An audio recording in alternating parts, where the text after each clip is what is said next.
জয় ঠাকুর। তিনিই গুরু, যিনি অন্ধকার থেকে আলোয় আসার পথ দেখান। শ্রী রামকৃষ্ণ প্রেমবিহারের পূজ্যপাদ আচার্য শ্রীমৎ স্বামী সম্বুদ্ধানন্দের প্রবচন একঘেয়ে। বৃদ্ধ উমেশবাবু চোখ বুজে বসেছিলেন। মহারাজ আজ আমাদের একঘেয়েমির পাঠ দিয়েছিলেন। মহারাজের কথার উত্তরে উমেশবাবু বললেন, এক নাগাড়ে একরকম কাজ করলে কি একঘেয়েমি আসবে না মহারাজ? মহারাজ হাসতে হাসতে বললেন, এক চেহারা রইল না, এক বুদ্ধি রইল না, দিন থেকে রাত, রাত থেকে দিন তাও হলো, আবার শীত গ্রীষ্ম বর্ষা, ছটা ঋতু, একঘেয়ে কি করে হবে বলো দেখি উমেশ? আবার নিজের রুচিটাও তো কতবার কত রকম করে পাল্টে যাচ্ছে। একঘেয়ে হওয়া সোজা কথা নয়। উমেশবাবু বললেন, তাহলে যে আমাদের অমন লাগে? মহারাজ বললেন, ও উমেশ, ওটা মনের বিকার। ভৌত দৈব অধ্যাত্ম সর্বত্র দেখো, ক্ষণে ক্ষণে পলে পলে পরিবর্তন। আর তোমাদের একঘেয়েমি তোমাদের মনে। তাই তোমরা যখন অমনভাবে পড়ে ডুবে যাও, তখন সব বিরক্তিকর, সব একঘেয়ে লাগে। আবার কোনো উত্তেজক প্ররোচনা, সংবাদ বা দিশা এলেই এসব একঘেয়েমি কেটে যায়। একঘেয়েমি আসে আসুক, ওকে অত আমল দিও না। একভাবে নিজ কর্মটি অবিচল চিত্তে করে যাও। যদি কিছু জোটার থাকে জুটবেই, আর যখন জুটবে না তখন দৃঢ়ভাবে জানবে ওটা আগামী বার পাবে।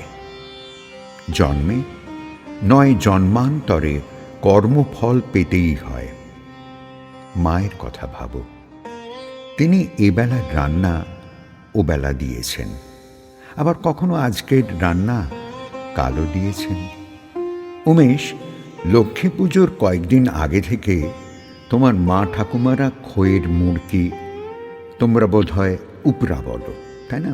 নারকোলের নাড়ু, খইয়ের মোয়া, মুগের নাড়ু, ক্ষীরের নাড়ু সব তৈরি করতেন। তোমাদের মনে পড়ে তুমি সেই ছোটবেলাতেও কি অসীম ধৈর্যের বাঁধে নিজেকে বেঁধে রাখতে লক্ষ্মী পুজোর সন্ধ্যা পর্যন্ত। তারপর খাও আর খাও। বিশ্বাস ছিল কয়েকদিন বাদে পুজোর পর সব পাব। এও তাই, কিছু এই জন্মে, কিছু ওই জন্মে। তোমার সব কর্মের ফলই এবার পাবে না যে, ওরকম ভাগাভাগিটা মানতে হয়। এই বিষয়ে মান্যতার অভাব থেকেই হতাশা, একঘেয়েমি, কর্মবিমুখতা। যা মহাপুরুষ, ঋষি, সাধক, জ্ঞানীরা বলে গেছেন তা তো মানতে হবেই। অবতাররাও এই বিষয়ে একমত। জাতি প্রথা অনুসারে তাঁদের নির্দেশ এক এক রকম, কিন্তু মূল সুর এক। তরুণীকে তোমরা সবাই চেনো, তাই না? তরুণীর প্রথমা পত্নী গত হওয়ার পর তরুণী আর জীবনটাই রাখবে না ঠিক করেছিল। স্ত্রী মারা যাওয়ার পর ঘন ঘন এখানে যাতায়াত শুরু করল। মাঝে মাঝেই বলতো, মহারাজ, মা মরে গেল ছোটবেলায়, বড়দিদির কাছে মানুষ। দিদিকে ইন্টারমিডিয়েটের নম্বরটাও জানাতে পারলাম না। দ্বার পরিগ্রহ করে সংসারী হলাম, তিনিও চলে গেলেন। মাঝে মাঝে মনে হয় সব ছেড়ে ছুড়ে সন্ন্যাসী হয়ে যায়। আমি বললাম, ও কি তরুণী, ও কি কথা? এদিক হলো না বলে ওদিক যাই আবার কি? লেগে থাকতে হবে তো। কিছু হলো না বলে সন্ন্যাসী হব, ও বুদ্ধিতে আরো ঘায়েল হবে বাবা। সন্ন্যাসীর পথ বড় কঠিন। ওদিকে যুঝতে না পারলে এদিকে যুঝে নেওয়া আরো কঠিন। তবে কি জানো, হাল ছাড়তে হয় না।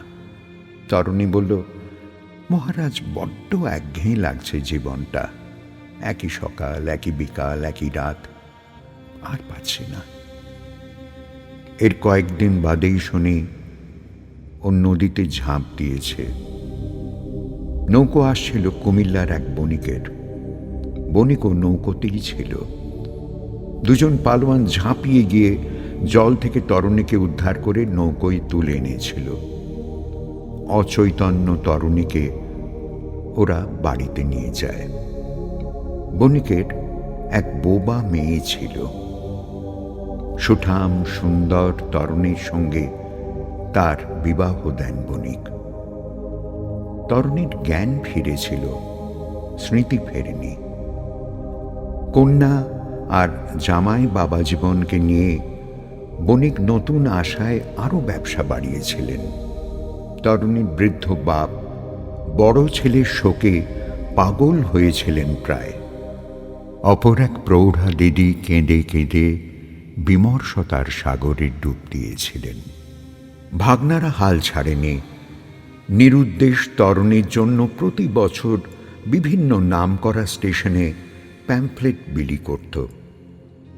এমনই একবার 20 বছর বাদে বৃদ্ধ বণিকের কাছে সংবাদ আসে তার জামাইয়ের পিতৃপরিচয়ের। বণিকের নাতি কলেজে প্রথম স্থানাধিকারী হয়েছিল।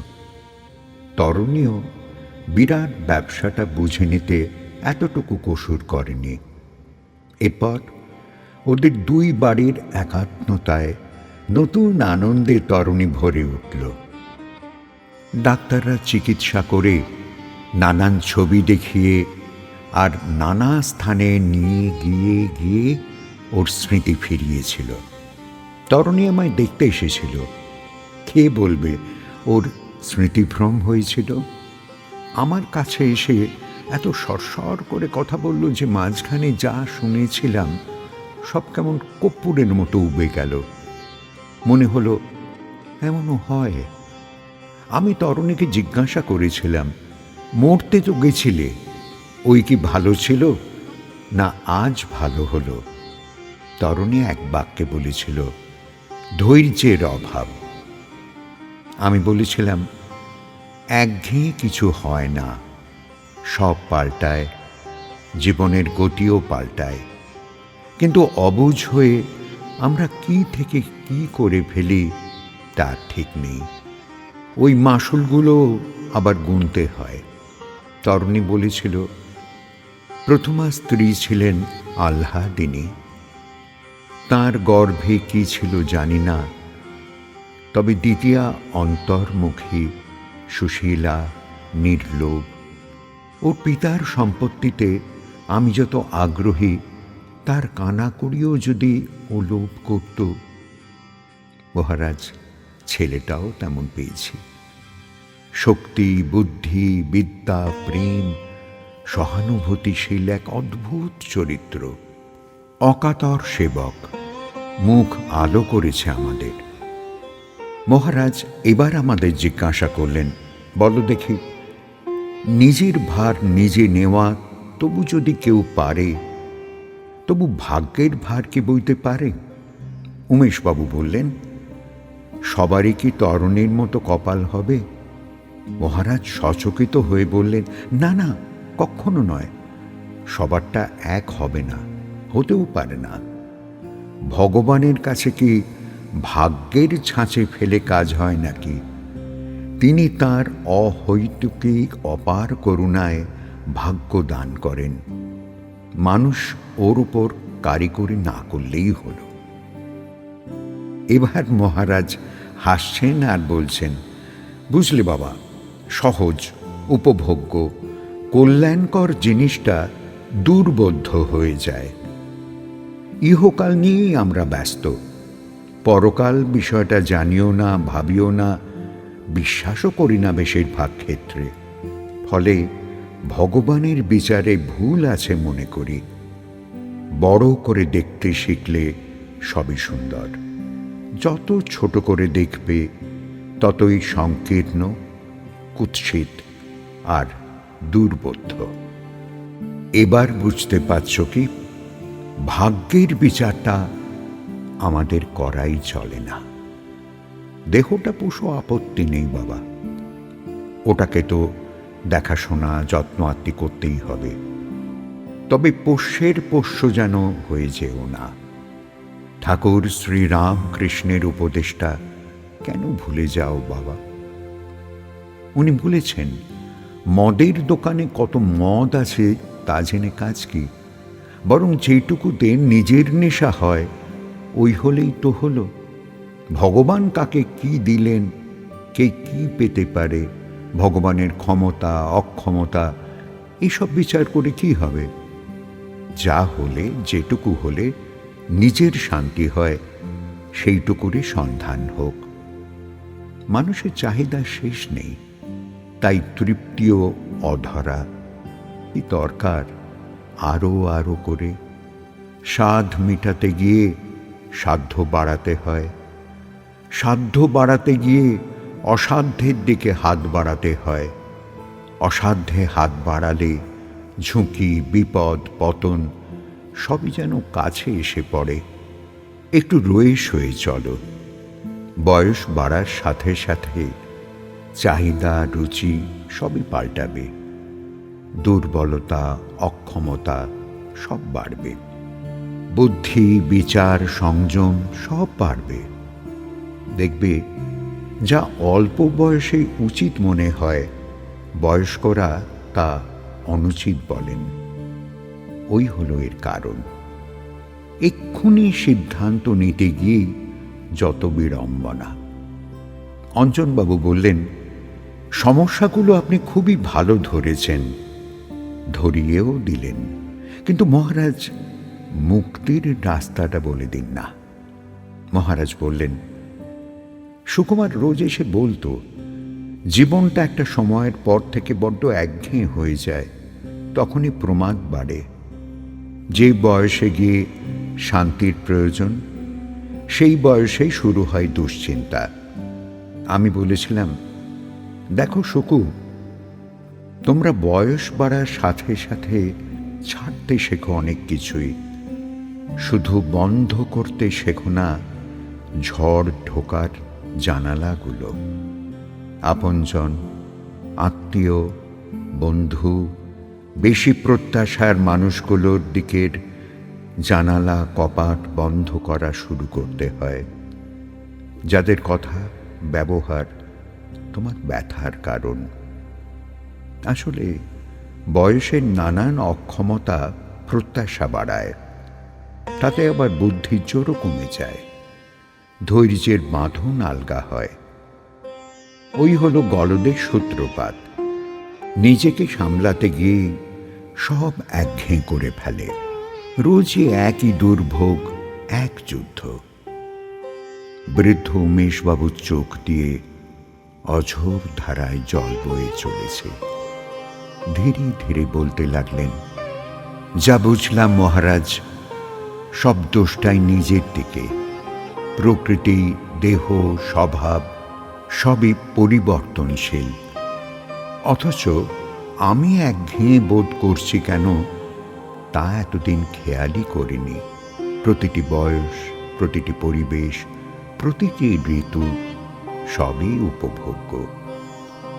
যে সময় যা আসছে তা সাদরে গ্রহণ করে নিলেই যে সব সমাধান হয়ে যেত, সেটা প্রকটভাবে বুঝতে পারছি।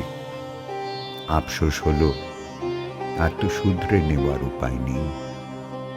বৃথা অশান্তি, মনোমালিন্য, মতান্তর, বিরক্তি সব বাড়িয়ে ভারাক্রান্ত হয়ে গিয়েছিলাম। চোখের জলে লাঘব হয় যদি। মহারাজ বললেন, না না উমেশ, এখনো যা সময় আছে তা শোনা, দেখা আর বোঝার কাজে লাগিয়ে দাও। প্রতিক্রিয়া করো না। ভাষার ব্যবহার কম করো, ভাবের ব্যবহার বাড়াও। প্রতিক্রিয়া মানেই যুদ্ধ, ওতে জয় পরাজয়ের অবস্থা আসে। জয় এলো তো তা রক্ষা করার জন্য শ্রম বাড়াও, পরাজয় এলো তো আবার শক্তি বাড়িয়ে আক্রমণ। এমন কতদিন চলবে? একঘেয়ে ভাবটাই ধীরে ধীরে যুদ্ধের পরিস্থিতি উস্কে দেয়, বুঝলে?